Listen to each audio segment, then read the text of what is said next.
I'm Shanna Martin, host of the Tech Tools for Teachers podcast, a part of the Education Podcast Network, just like the show you're listening to now. Shows on the network are individually owned, and opinions expressed may not reflect others.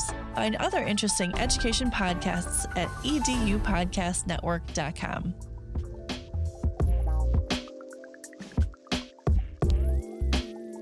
Hello, everybody, and welcome to another great episode of My EdTech Life.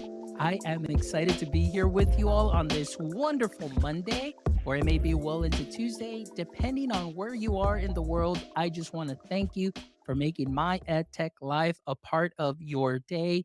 I appreciate all the likes, shares, and follows, all the listens, all the, everybody following us and subscribing on our YouTube channel and everything. I really appreciate it. As you know, our mission is to connect educators and creators one show at a time. And I am excited for today's show because I had the honor of being a guest on Lainey's show, recently, and it was just an amazing experience. And of course, she's somebody that I've been wanting to get on the show for a while, but I know that she's been very busy. But I am thankful that we have been able to make this happen. So I would love to welcome Lainey Rowell to the show. Lainey, how are you this evening? I'm better now that I'm talking to you, Fonz. And I gotta say, the production value on this show, like the sound coming in, there's a vibe. I love it. Excellent. Well, thank you so much, Lainey. I really appreciate it. I'm just looking forward to today's conversation. As our mission, connecting educators and creators, and we want to bring more value to the education landscape. And I know that you have just so much experience, from seeing everything that you do on Twitter that you post, obviously an author, a writer for Edutopia, amongst countless other things. But of course, I'm not going to go deep into that because I would love for you to give us a brief introduction before we get into that superhero origin story. But just for our audience members that may be tuning in, that are just getting to know who you are and getting familiar with your work, if you can give us a little brief introduction and your context in the education space. I would love to. Can I get a shout out to my friend Tim Cavey, though? I see him. Oh, and Of there's course. Dan. I mean, I am so happy to see friends in the chat. So Yes. very cool. So, like you said, Bonds, I'm Lainey Rowell. I have been in education for more than 25 years, which is like when you say lots of experience, I kind of hear, not that you're putting this on me, but I kind of hear old.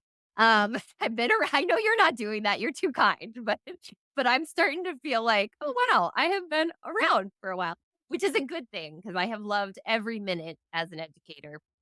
And so I am, as you said, I am an author, writer, podcaster, and I get to go out in the world and work with other teachers shoulder to shoulder. I still get into classrooms to co-teach and to work with kids. But I have like no 2 days are the same. And I know that it's the same way in the classroom, but I would say add to that, no location is the same any 2 days. So I get to travel around and I have so much fun. I am also a consultant for Orange County Department of Education. I live here in Huntington Beach in Southern California. Excellent. Well, thank you so much for that introduction. And I know it's a small introduction because, and it's very similar to your show. Like, I really want to say everything, but this is my favorite segment too. And I know it seems a little repetitive because, my thing is that, the people that I've had on the guest are people that I look up to, people that are doing some amazing things in the education space that I learn from, that I take those little knowledge nuggets and sprinkle them on to what I'm already doing. So I kind of see them and see you as sort of a superhero figure in this space. And as we know, every superhero has an origin story. So, Lainey, if we can start off the show by telling us actually just a little bit more about your journey as an educator. And, my question to lead off this conversation or this section is, was education something that you knew from the start that you wanted to go into, or was this something that came in a little bit later in life? Um, Definitely not where I thought I was gonna go. And I joke that my family is like, "Oh, you changed lanes without signaling. We really did not see you going into education." And I'll explain more about that. But first of all, I know this is the danger of having a podcaster on as a guest is like I want to interview you. And I just want to say, talking about superheroes, um, I know someone who was featured in the Future of Education insert in USA Today. Do you know who I'm talking about, Phyllis? Maybe. Okay. Because it's a little it's I feel like you're the superhero, but you came on my show and you did a lovely job. I record my shows in advance. It'll be coming out soon. So I'm going to try and be a polite guest and not deflect the question like I sometimes do. So I'll tell you a little bit about my story. And again, congratulations. USA Today Thank has a you. big deal. I'm so happy for you. Thank you, lady. I really appreciate you all, and you, and of course, I appreciate all the support and from everybody. It was just something that was wonderful, and I don't know, just I'm just very thankful. Again, it's just the consistency and that hard work, and just podcasting, and just amplifying educator voices like yourself and everything. It just all came together. So thank you so much. I love the shout out to consistency too, because sometimes people see big things happen for people and they're like, oh wow, that just landed in his lap. That it's like you've been working so hard for so long, amplifying the voices of others and all the amazing work that you do for education. So I'm just glad you're getting this acknowledgement. Thank So okay, trying to get back on track. I just couldn't help it. So I actually was a psychology major. I went to San Diego State. And when you go to San Diego State, I don't know exactly what it's like right now, but we heavily impacted me in every major. But psychology was the one that had the least amount of requirements. And it was something I was like terribly interested in. I was like, this is so fascinating to get to learn about humans and how they're thinking and behaving. And I was in love with this major, but I had absolutely no idea what I was going to do with it. And then it just so happened when you're a psychology major, you do field hours. I was given some options as to how I could do those field hours. One of them happened to be working at a school with students with learning differences. It might have been a choice because I think it was the closest to campus. Let's say no. Let's say it was fate. Let's say it was destiny. But I did end up doing it, and immediately, as soon as I stepped on that campus and started working with those kids, I knew that's where I belonged. So I kind of, like I said, changed lanes without signaling, and that's kind of how I ended up going down the route of earning my teaching credential and all that fun stuff. Oh, there you go. And now, may I ask, so once you stepped into education, what grade level is it that you started off with? Oh, so this is a kind of a interesting thing because I actually the first grade I taught was kindergarten, and I had always said I will never teach kindergarten because to me that was like back. This is again aging myself, but you could have 4-year-olds in a classroom when I taught kindergarten, and so I was like, that's just too young. I need them to be like tying their shoes at least a little, or I don't know. I just wasn't really ready for a lot of that stuff. But I said, I'm never going to teach kindergarten. Ended up teaching kindergarten. I said, well, I will never teach sixth grade. Next year, I taught sixth grade. And I said, well, I'll never go back to the real littles. Like, I would never teach first grade. So you can guess what grade I taught after that. So I jumped down to first grade, and I ended up um, at a school that was having the population split because there was a brand new school being opened, and half the kids were going on to the new school and half the kids were staying at the other school. I ended up looping half the kids. So I had them for first grade and then literally helped them. Then I took them to second grade. And then halfway through the year, we packed up, got on a bus, and went to our new school. Oh, wow. Okay, so that's an interesting experience, Sarah. That's great. So you started off with the littles. Oh my gosh. I was just telling you today, going back to campuses to help support for some math instruction. And today I got to work with third graders. And like I mentioned to you earlier, I was a little nervous because I hadn't worked with the littles. Usually the lowest, the I think it was fifth grade. That's it. It was always fifth and sixth, never went any lower. But working with the third graders, it was amazing today. So I told myself, I was like, if I were to go back into the classroom, I would like to try third grade because I had so much fun and it was great. But I tell you what, I did get out, teacher tired, and I am not in teacher shape anymore. So I'll tell you that for sure, not Those in are teacher shape. very specific muscles that get exercised every day as a teacher. And, Yes. I will say I live with a third grader. My son's in third grade. It is a lovely grade. And I will say after I taught kinder and then sixth and then second or first and then second, I actually ended up being in a district position where I reported up through secondary and spent the majority of my time in secondary classrooms working with secondary teachers and co-teaching and working with kids. So I've really had the full K-12 experience. Sherry, third grade is the best. That just popped up, so I had to echo that because for my son's sake, I will say that. But they're all that was the best thing about jumping around grades is they all have something wonderful about them. So that was like a true blessing, even though I did not intend to bounce around. I I, Absolutely. I now go, oh, that's the great thing about teaching kindergarten. That's the great thing about teaching adolescents. The great thing. Yeah. Oh So my goodness, absolutely.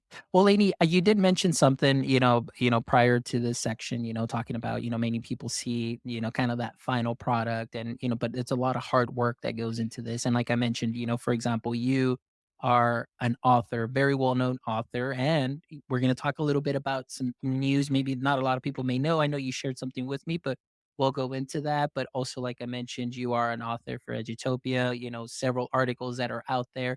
So I want to ask you, as you started your career in the classroom, you started, kinder, and then you're moving on up, and then you said moving at the district level. Where did this drive, where did this passion come from to really put yourself out there and start writing about the things that you were experiencing in the classroom, and then just really dialing in on, I guess just the skill set that you bring to help our teachers, to help students? Where did that drive come from? well, first of all, that's all very generous. I think, like I said, I came into education. I actually planned on going into special education. I wanted to work specifically with kids who have learning differences.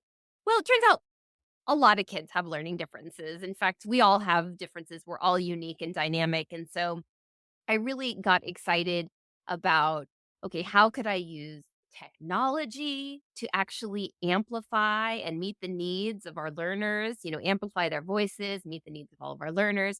And so that's how I kind of ended up going down that road. And it was really a matter of my principal, who, we opened that new school, we didn't have a lot of technology, but we had new technology. And when she would come in, she liked what I was doing.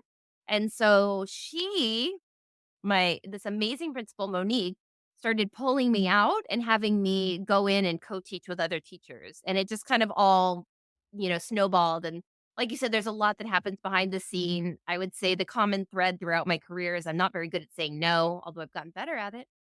But I still like to do things that are helpful to other people. And so that's kind of the drive behind that is like how can not only help our youngest learners, but I want to help learners of all ages. And it's really how I learn. And so there's that saying, we write the books we need to read. And so I love writing books because when I write books, that's how I learn and one of the ways that I learn.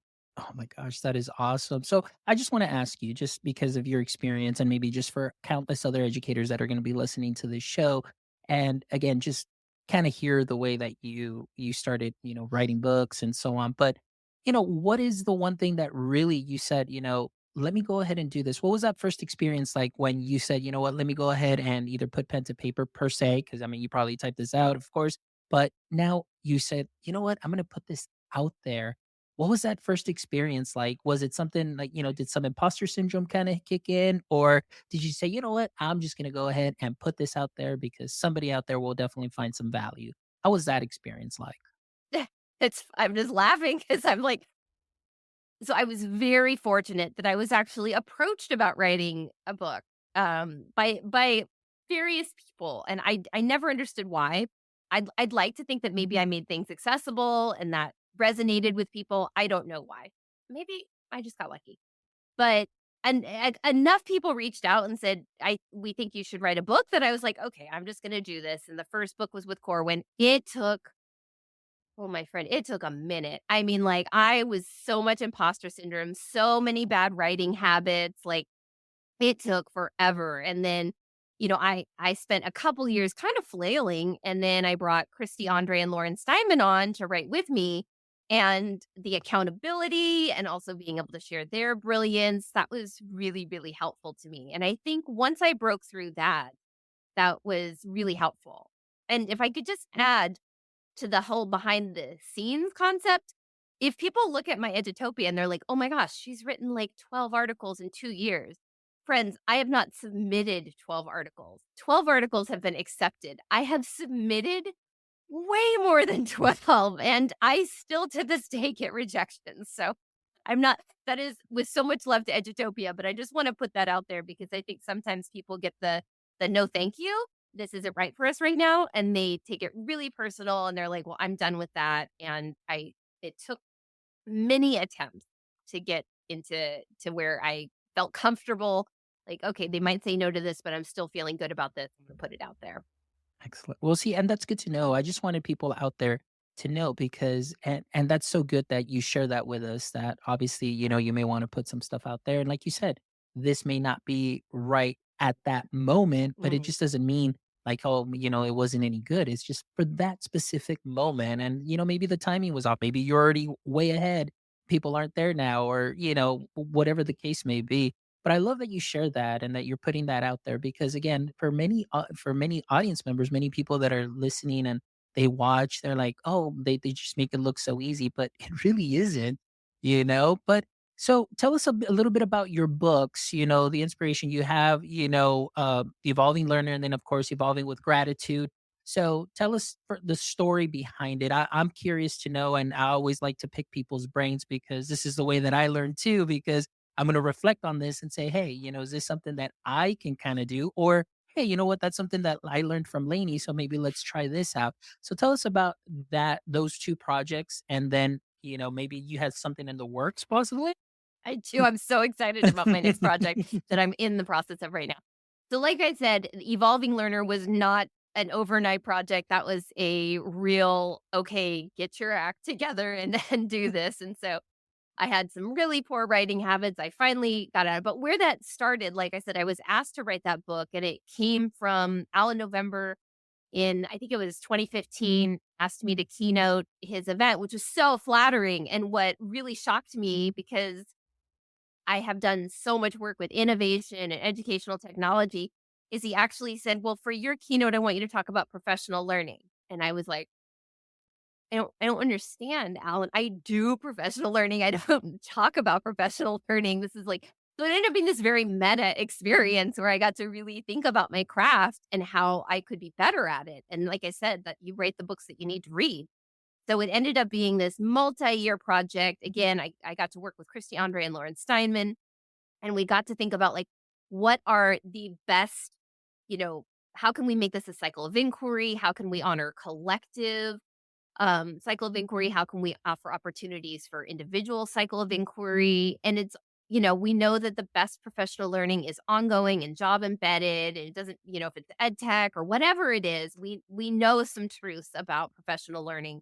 And so this book was all about like, yes, how could it happen in a system, but also how could it happen for an individual? And I'm really, really proud of that book. It was an interesting book birthday because it was March 13th of 2020. Obviously, there were bigger things going on in the world, but lots of sadness but I do not recommend launching a book when the Western hemisphere shuts down for a pandemic. So it was an unfortunate release, but I'm still really proud of that book, and it did have a really it's been getting a lot of really good attention, I guess you'll say.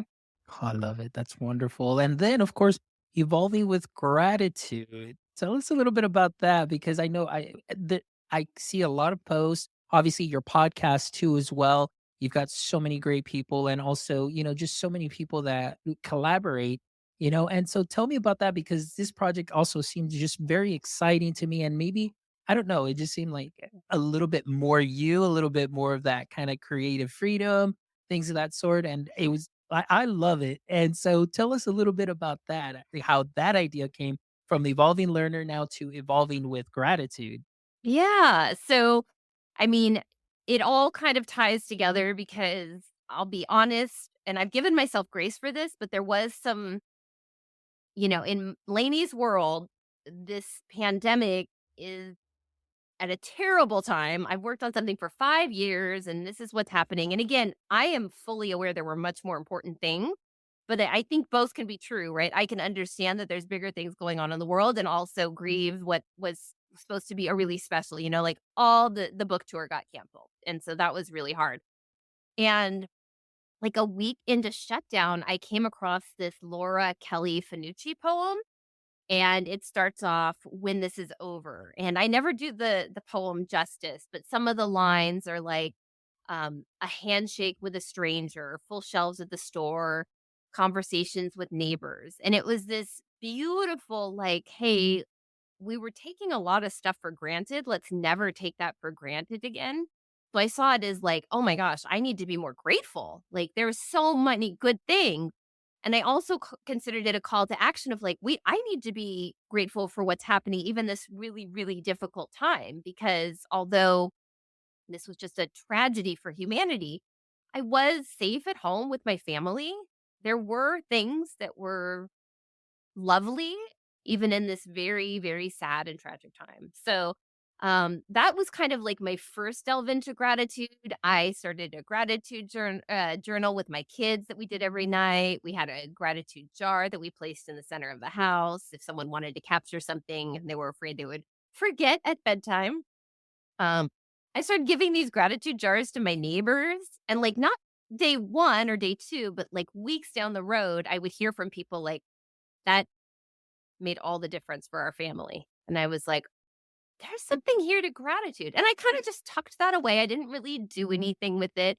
I just made a mental note and I started reading more about gratitude, but I had no intention of writing about gratitude. And then George Couros invited me to write a chapter for Because of a Teacher, the first volume. And writing this chapter about actually the principal I mentioned earlier, Monique, was the most joyous experience. And I was like, okay, this public expression of gratitude is bringing me so much joy. This is another element I need to think about for gratitude because there's the stuff that happens internally, but then, how can I share it with the world? And I happened to write an article for Edutopia, and it was so amazing. And Fonz, I know you know this about gratitude, and you're a lovely guest on the show. I can't wait for your episode to come out.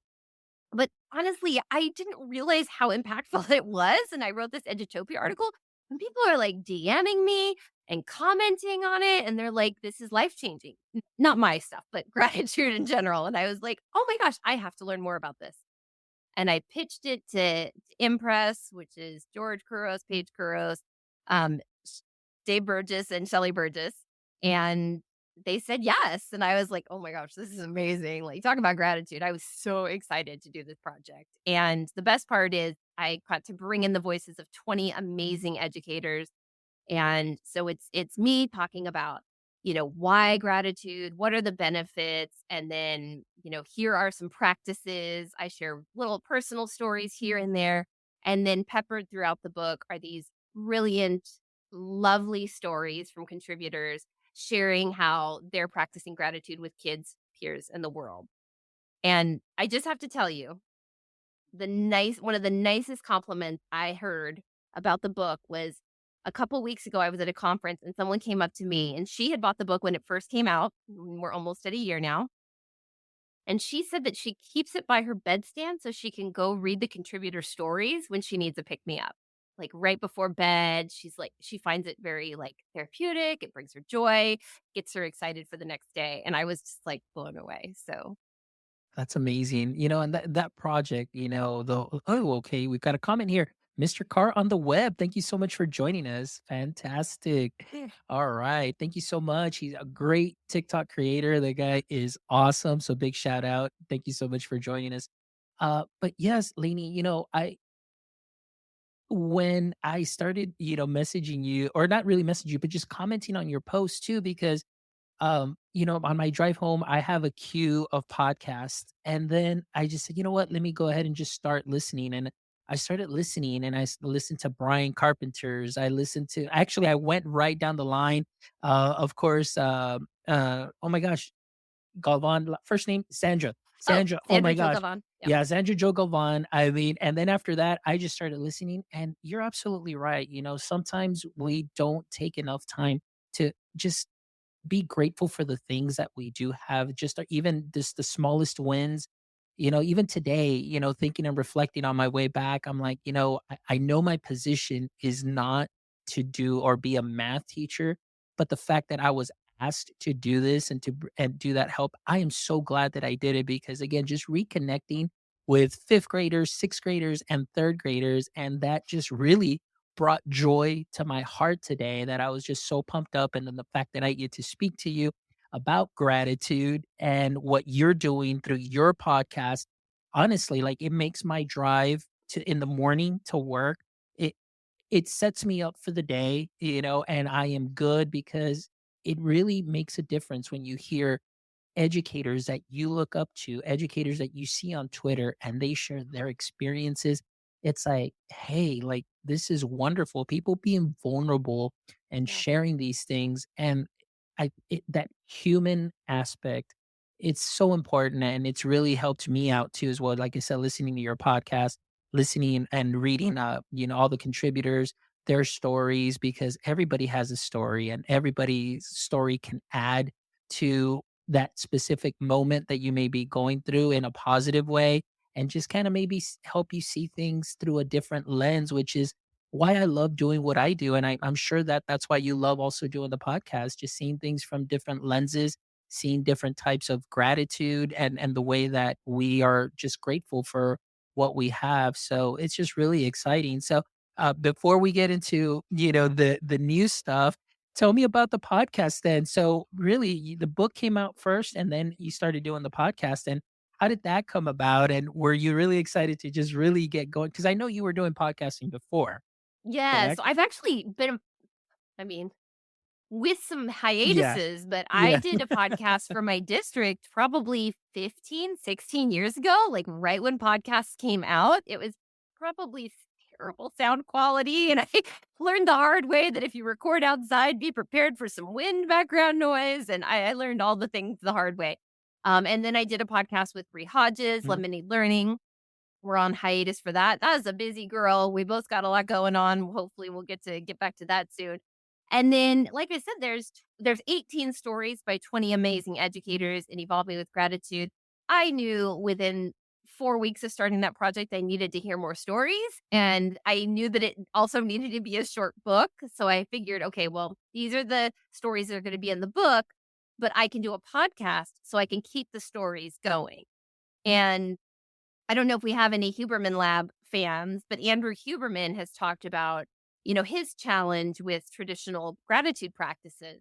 And he shares a protocol, and I write about it in the book. And I think this works really well for some people. And it's to think of a gratitude story for, when you felt gratitude, when someone expressed gratitude to you, or when someone else has experienced it. And we can have this like emotional contagion where we feel it too, and so, to me, that's why I wanted to do the podcast and why I continue to do the podcast. I'll do it as long as people will listen to it because I just love the stories. And like you, I listen back and reflect on it, cringe when I talk because that's not usually a good part. But I'm like, can I remove Lainey? But the guests and their stories are just like they fill me up. They are so heartwarming, and they're not. And you mentioned vulnerability. There's a lot of vulnerability in the stories that are shared.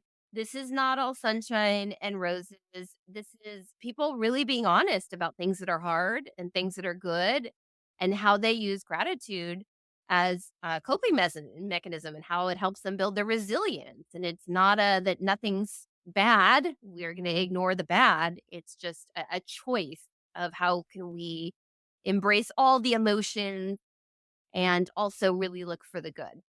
Excellent. Yeah, I absolutely love that. So just to touch just a little bit more on that, because I know I keep saying like, oh, we were going to announce something, but it's just because I just, the timing is right, but what, Lainey, right now through your experience, how do you see gratitude fitting into the education space right now? What is it? How can we do more of it? What can we do to help our teachers? Like you said, gratitude can be a coping mechanism. So through your experience and through your eyes, as far as what you're seeing, how can we do better?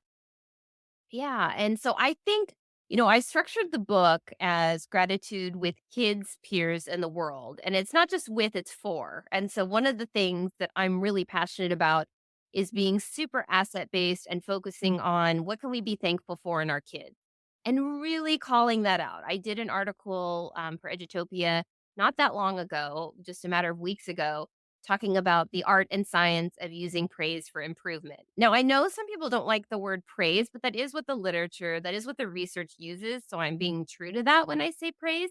But just to be super clear, we're not talking about praise as in like good job and vague and insincere. We're talking about specific authentic appreciation. And maybe it's for something they're doing for learning, or maybe it's just something they're due to cooperate with their peers or with you, but really looking for and I was taught in my psych degree, I was taught 6 to 1, 6 positives for every negative. And that's an aspirational ratio because it's not really easy to do. But even if it's 5 to 1, 4 to 1, because the experts don't even agree. But what they do seem to agree on is overwhelmingly, specifically and authentically highlighting the positive. And we see this in every facet. This isn't just in education with learners. This is in friendships, partnerships, romantic relationships, business relationships. This has been shown across the board. And so I think that that's something I really want to focus on right now is like with kids, peers in the world, how can we focus on showing our appreciation for the good? Now, notice the praise to correction isn't 6 to 0. We still need to give feedback that's, specific and actionable, high quality, timely, all those things, but just being super intentional in how can we focus on the good. And then when we give the feedback of things that could be improved upon, everyone, kid or adult, is much more receptive to listening because they know you care and you see good in them. So they don't get as defensive when you give them the here's what we need to work on. Perfect. And for I did put in the link to Edutopia for your profile where it's got all of your articles, but I also did pop in the link. And just in case you're wondering, this is the article that Lainey's talking about, the most recent one that did come out on Valentine's Day. All right, February 14th. But it is the art and science of using praise for improvement. So please make sure that you do check this out because I did read this and it offers just it's a great resource for you to go through. And I love the tips here for highlighting positives and promoting growth. So it's very well written. It is concise. It's something that you can definitely pack in your teacher tool belt for sure. So please make sure that you do check it out. So, Lainey, anything else going on in the works by any chance? So I will tell you, it's like I've been a little bit vague on social about this, but I did put out a post a few weeks ago that I am partnering with a brilliant creative on a project. This brilliant creative happens to be one of my lifelong best friends. And I'm still not sure how to explain it well, but it's an interactive gratitude journal. And it is meant to be super fun, really inspiring. It's a lot of choice. So it's meant to be, when I'm doing the research, and I've actually over the years bought like 50 plus gratitude journals. Some of them are really open ended, some of them are super guided. And so what we wanted to do was put something together where there's guidance when you want it, and then there's free choice when that's what you're in the mood for. And so it's not linear. It's not like on April 3rd, you should be doing this, prompt. It's like flip to whatever part of the book you feel like this is it, where I'm at today. And I just got off a call with my partner earlier today. She's in charge of the visual and the design, and it is just going to be so lovely. And I'm just super excited to get it out there. We don't have a date. We're still in the early stages, but I think people are going to really love it. And it's actually, we like to say it's for anyone 10 to 110 because we've written it for tween and up. And honestly, if you did it as a family, you could go even younger than 10. Awesome. I love it. And you know what I love too that you said? It's like wherever it is that you need to be for that day, that's wonderful. And I think that's great. I mean, that adds to that playfulness that, where it is that you're because we don't know, that day could start off great. Something happens at the end of that day or towards the end, and it just you're in a different I guess zone. And now it's like either you need to reel it back in or, or it was just an overall great day. And now you can just go ahead and continue. And I love that. So I'm just really excited about that because I think that that is something that is wonderful. And I absolutely agree from 10 to 110 and even then some. Yes. Obviously, because there can never be enough, out there. And especially, just little things to think about as far as gratitude on our day to day. And oftentimes, we focus so much on that one negative that we forget about maybe those 6, 10, 20 positives that happened that day. But we just get so hyper focused on that it just kind of ruins, the moment and we don't see everything else. So, I think that's going to be a wonderful project. So I'm definitely excited about that for sure. And I know you just said you just all started on it. So maybe an ETA possibly, I just mean, all depends. my dream would be this summer. So Okay. that's my dream. We'll see. There's things that are in our control and things that are out of our control, just like everything else in life. And so we'll see. But I'm so excited about it because I feel like as an educator, I have learned over the years, it's like you don't want to just say, go at it and have a great time. Good luck. Then we get in that choice fatigue, that paradox of choice. You also don't want to be overly prescriptive. So really trying to find this nice sweet spot. Like we have in each section, we have gratitude prompts, but they're like cutouts because there's blank pages that follow. And whichever prompt you feel like doing that day, you can cut it out. Or if cutting a book sounds terrifying to you, you can just rewrite it or print it or do whatever you want. But it's meant to be like, hey, do what you feel is right now. I mean, if you want to go in order, you can, but we want to give as much choice as possible. So I'm super excited about it. Awesome. Well, I'm really excited and I can't wait because definitely this is something that's great for all of us at any level, whether you are, like you said, even a student to a teacher, to an administrator, to just, an everyday person that could just use this and just reflect on their day and just, make it a little bit interactive and just have it there. Like you said, have it there on your bedside and just little things to reflect on and just, meditate on things to look into, things how you can better yourself. And then what I love about it too is like once you write all that stuff in there, you can always go back and reflect and, say, hey, this is where I was at. This is where I'm at now. You see the growth or you see maybe certain patterns and things of that and say, okay, I can, improve here. I can do a little bit better here and so on. And so you're always just on that self reflection and that's great, I love that idea. Yeah. Wonderful. Well, And I think, oh, sorry, really no, quickly, I just want yeah. to say, like, one of the things that was so fun researching for evolving with gratitude is discovering there's like so many more gratitude practices than journaling, which is why this we call it an interactive journal because it's not just about writing. There's actual activities, thought practices, meditations. There's all sorts of fun stuff, and it's meant to be kind of artistic if you want it to be. You don't have to be, but if you want it to be, I it's love it. available. I love it. I love it. Just the fact that you offer choice is wonderful, and to me, that is huge. So that's great. Well, Lainey, I know I respect your time. I know you have some mommy duties and things of that sort that need to get taken care of. But I just want to say thank you from the bottom of my heart. This conversation has been wonderful. I'm glad that it was able to come to fruition, and I really appreciate the work that you're doing, what you're sharing, what you're putting out there on social media as a resource for all our educators in whatever capacity that that we all serve. Everything that you put out has been extremely helpful. So thank you so much. So Lainey, if you would please, for all our audience members that are watching us live or those that are going to catch this on the replay, can you please let us know how they can go ahead and connect with you? Yeah, absolutely.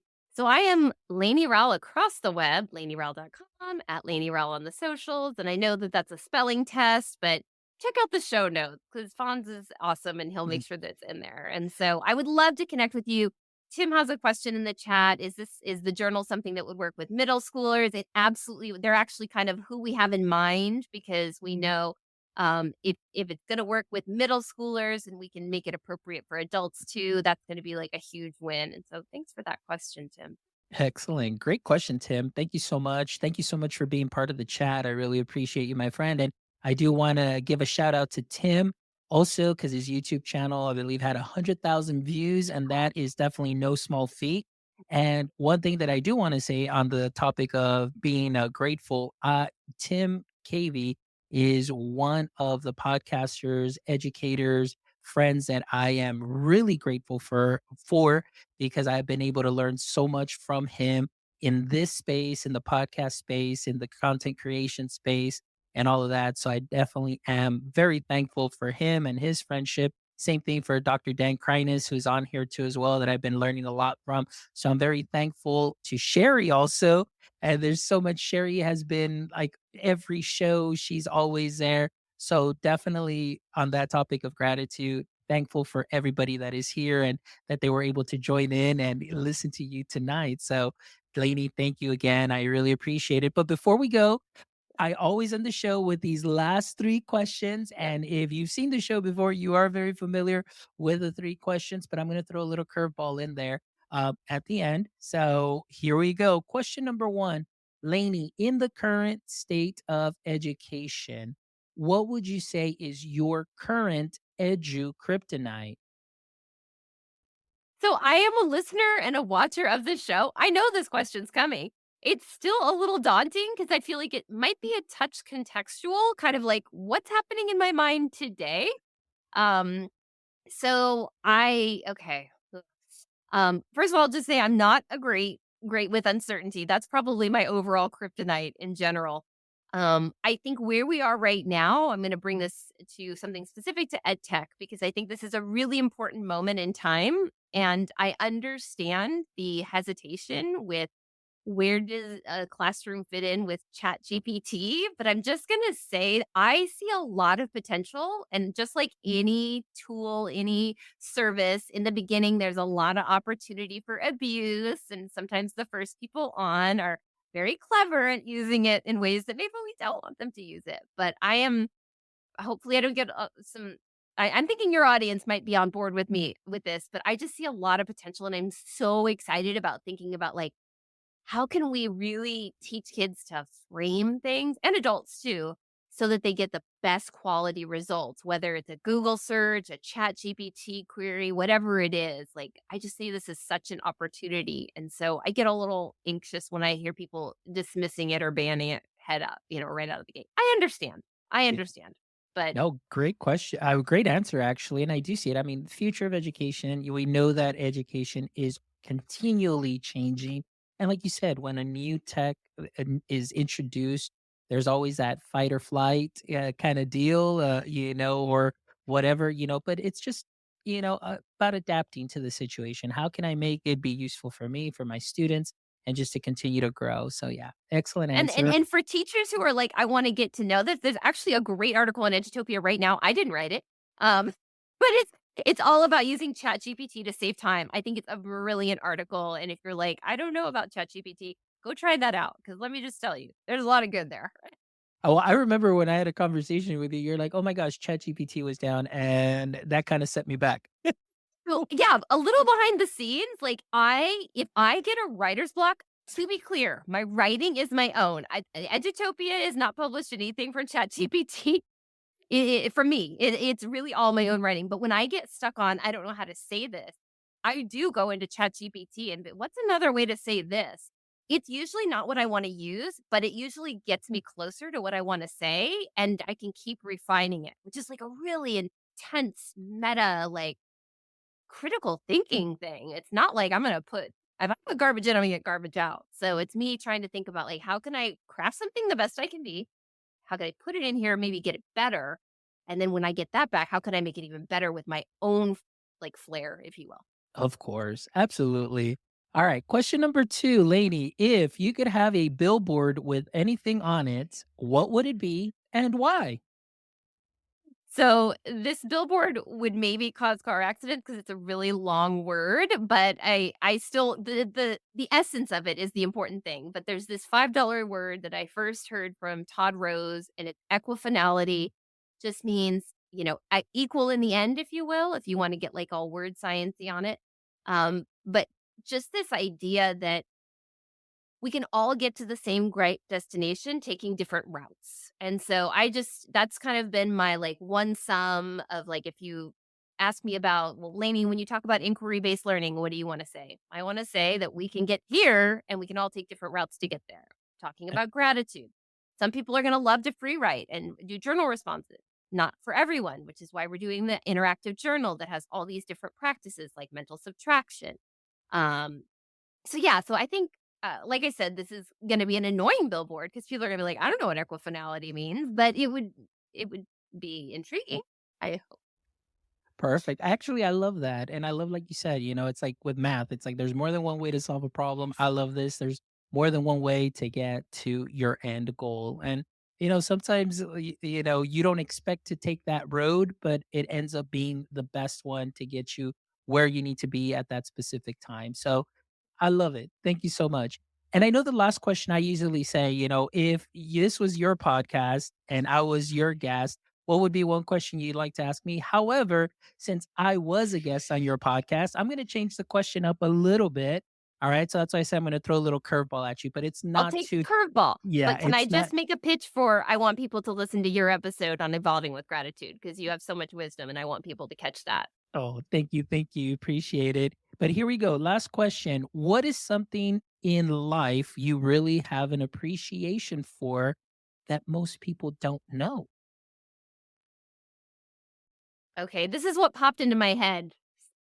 Um, I have an appreciation for constraints. So I'll explain more. And that is, I think it's really fun to problem solve. And so when I'm told, like, well, you can't do it this way, I'm like, great, let me figure out another way. Because there's, like we've just talked about with equifinality, there's usually many ways. I rarely come across there's only one way. And so I actually kind of find constraints interesting because I think they're a great opportunity to get really creative in my thinking. Was that an So off the wall answer? that was, yeah. And again, for all our audience members, that was not rehearsed or pre planned or anything. That was literally a curveball right now because I said, well, I was already on her show. So hopefully you do catch that episode, which will be coming out soon, but check it out. But Lainey, thank you so much from the bottom of my heart again. You have been an amazing guest. Thank you so much for all the wisdom, enthusiasm, and the work that you continue to share and just the positivity that you put out into the education space. Like I said, your podcast is one of my favorites that just really sets the tone also for my day. Hearing all the educators that have been on your show too, hearing their stories, it's this is why we do what we do. We will just want to amplify those voices. And so thank you for what you're doing. Keep doing the amazing job that you're doing. So thank you, thank you. You too, Fonz, and I want people to and like your USA Today feature came out like 2 days after I had you on the podcast, so I didn't even get to talk to you about it. So I feel like you knew it was coming and you kept that from me, but we're still friends and I still adore you. And we're going to have to put that in the show notes for when your episode comes out so Oh, people for can check sure, that for out. sure. Well, thank you so much. And to all our audience members, again, from the bottom of my heart, I am thankful for your support. Thank you so much for making my EdTech life what it is today. For all our audience members that were here in the chat, like I mentioned again, Tim Cavey, Dr. Dan Kreines, we've got Sherry Fleischer that was on here as well. We had Mr. Carr on the web that was here. Thank you so much. Really means a lot that you guys find value in our content. If you do find value in our content, please make sure you follow us on all socials at My EdTech Live. Please make sure that you subscribe to our YouTube channel, give us a thumbs up, make sure you give us some hearts on Instagram and all that good stuff. Retweet our stuff. We really appreciate all of the support. And make sure you stop by our website at myedtech.life, myedtech.life, where you can check out this amazing episode and the other 100, and where am I at? 188 other episodes too as well. I kind of lost count. I'm almost close to 200, so that's another amazing feat. But thank you all for your support because we couldn't do this if it wasn't for you, and I wouldn't do it if it wasn't for you because this is what I love to do, just bringing such amazing educators to share their stories and just bring back that positivity into the education space, just amplifying their stories and hoping that, again, you'll take what they share and sprinkle it onto what you are already doing great. So thank you all from the bottom of my heart. And my friends, as always, until next time, don't forget, stay techie.